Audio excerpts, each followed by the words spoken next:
नमस्कार शेअर्स मित्रांनो, मी गोपाल डाकेबिळे. मित्रांनो, आयुष्यमान कार्ड ज्याच्यामध्ये मित्रांनो 5 लाखापर्यंत मोफत उपचार केले जातात. मित्रांनो, याच्यामध्ये मित्रांनो स्वतः तुम्ही काढू शकता. त्यानंतर मित्रांनो CSC मधून सुद्धा काढू शकता. स्वतः कशाप्रकारे काढायचं याचा व्हिडिओ ऑलरेडी चॅनलवरती आपण बनवलेला आहे. तो एकदा तुम्ही बघून घ्या. त्याची लिंक आपल्याला व्हिडिओच्या डिस्क्रिप्शन बॉक्समध्ये सुद्धा दिलेली आहे. त्यानंतर मित्रांनो, आता CSC मधून कशाप्रकारे काढायचं याची माहिती आपण आजच्या व्हिडिओमध्ये पाहणार आहोत. तत्पूर्वी जर का मित्रांनो आपण चॅनलवरती नवीन असाल तर कृपया चॅनलला सबस्क्राईब करून ठेवा. अशाच प्रकारचे माहिती आधारित व्हिडिओ आपल्यापर्यंत पोहोचत राहतील. तर पाहूया मित्रांनो या संदर्भातली सविस्तर माहिती.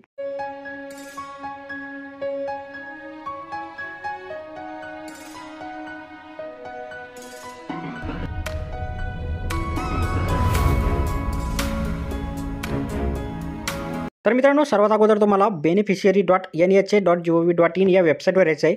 याची लिंक आपल्याला व्हिडिओच्या डिस्क्रिप्शन बॉक्समध्ये दिलेली आहे. इथे आल्याच्यानंतर मित्रांनो आता दोन पर्याय आहे, एक बेनिफिशियरी आणि एक ऑपरेटर. तर आपल्याला ऑपरेटरवरती क्लिक करायचं. मित्रांनो, जर का तुमचा ऑपरेटर ID बनलेला नसेल तर मित्रांनो कसा बनवायचा याचासुद्धा व्हिडिओ चॅनलवरती दिलेला आहे, तो तुम्ही पाहून घ्या. आणि ऑपरेटर ID बनल्याच्यानंतर CSC लॉगिनवरती क्लिक करून आपली KYC जी आहे ती पूर्ण करा. आणि KYC पूर्ण झाल्याच्यानंतर मित्रांनो आता तुम्हाला ऑपरेटर लॉगिन करायचं आहे.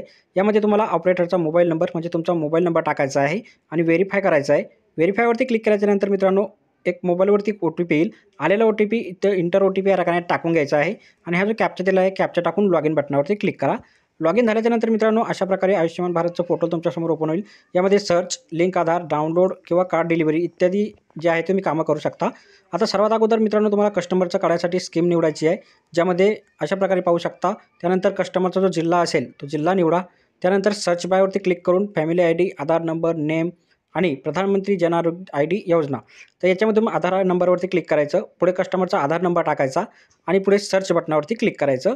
याच्यावरती क्लिक केल्याच्यानंतर मित्रांनो कस्टमरचं जे राशनमध्ये व्यक्तींचे नाव असतील ते संपूर्ण नाव इथं दाखवले जाईल. त्यांच्या कार्डाची KYC स्टेटस इथं दाखवले जाईल. झालेलं असेल तर व्हेरीफाईड दाखवेल, नसेल झालेलं तर मित्रांनो अनव्हेरीफाईड दाखवेल.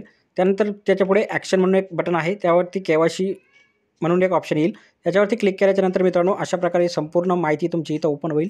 आता याच्यामध्ये तुम्हाला सर्वात अगोदर मित्रांनो इथं जी माहिती आहे ती राशननुसार आणि आधारनुसार दाखवली जाईल. आता KYC करायची आहे. KYC करण्यासाठी आधार, OTP, फिंगरप्रिंट किंवा आयरिस कुठल्याही माध्यमाचा तुम्ही वापर करू शकता. मोबाईल नंबर लिंक असेल आधारला तर OTP निवडा, नसेल तर मित्रांनो फिंगरप्रिंट करा.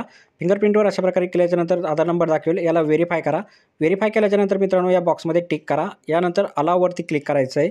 अलावरती क्लिक केल्याच्यानंतर मित्रांनो इथं तुमचा जो डिव्हाइस असेल त्या डिव्हाइसमध्ये लाईट लागेल आणि पुट युअर फिंगर्स अशा प्रकारे तुम्हाला ऑप्शन येईल. याच्यावरती कस्टमरचा अंगठा ठेवायचा आहे. त्यानंतर कॅप्चर सक्सेस होईल. कॅप्चर सक्सेस झाल्याच्यानंतर मित्रांनो ऑपरेटरच्या मोबाईलवर एक OTP येईल. आलेला OTP इथं टाकायचा आहे. त्यानंतर मित्रांनो इथे फोटो कॅप्चर करायचा आहे कस्टमरचा फोटो अशा प्रकारे मित्रांनो वेब कॅमने कॅप्चर करायचा आहे. आणि केल्याच्यानंतर मित्रांनो तिथे मॅचिंग स्कोर दाखवला आहे 32. मॅचिंग स्कोर जास्त असेल तर कार्ड लवकर बनतं, कमी असेल तर उशिरा बनतं. त्यानंतर मित्रांनो खाली यायचं मोबाईल नंबर जर का आपला असेल तर त्याला व्हेरीफाय करा.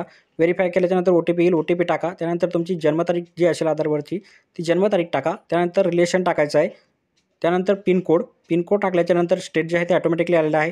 डिस्ट्रिक्टसुद्धा आलेलं आहे, नसेल आले तर टाकून घ्या. त्यानंतर रूरल आहे किंवा अर्बन आहेत म्हणजे शहरी आहे किंवा ग्रामीण आहात ते टाकून घ्या. त्यानंतर सब डिस्ट्रिक्ट इथं निवडायचं आहे म्हणजे तालुका निवडून घ्यायची आहे. त्यानंतर विलेज तुमचं गाव जे असेल ते इथून निवडून घ्यायचं आहे मित्रांनो अशा प्रकारे. त्यानंतर सबमिट बटनावरती क्लिक करायचं आहे. पाहू शकता KYC इज कंप्लीट आणि रेकॉर्ड इज सेंड अप्रुव्हलसाठी. तर पाहू शकता मित्रांनो इथं मॅचिंग स्कोर जो कमी असल्यामुळे मित्रांनो हा जो रेकॉर्ड आहे हा सेंड करण्यात येईल. आणि मॅचिंग स्कोर हा 80च्या वर असेल तर मित्रांनो ताबडतोब तुमचा कार्ड जे आहे ते अप्रूव्ह होईल. तर मित्रांनो अशा प्रकारे CSC सेंटरमध्ये आयुष्यमान कार्ड जे आहे तुम्ही काढू शकता. तर भेटूया मित्रांनो पुढच्या व्हिडिओमध्ये अशाच एका नवीन माहितीसह. तोपर्यंत व्हिडिओ आवडल्यास व्हिडिओला लाईक आणि शेअर करा. धन्यवाद.